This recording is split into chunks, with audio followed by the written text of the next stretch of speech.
బిల్వపత్రం అనేది అందరికీ తెలుసు. ఇది శివుడికి మహాప్రీతి. బిల్వవృక్షంలో దాగి ఉన్న శాస్త్రం ఏంటో మనం తెలుసుకుందాం.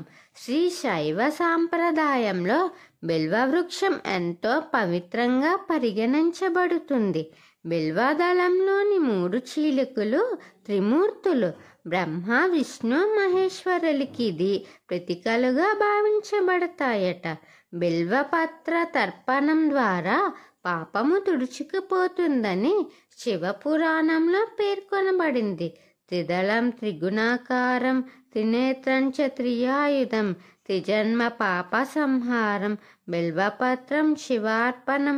త్రిదాలతో కూడిన బిల్వపత్రాన్ని శివుడికి అర్పించడం వల్ల 3 జన్మల పాపాలు కూడా తొలగిపోతాయట.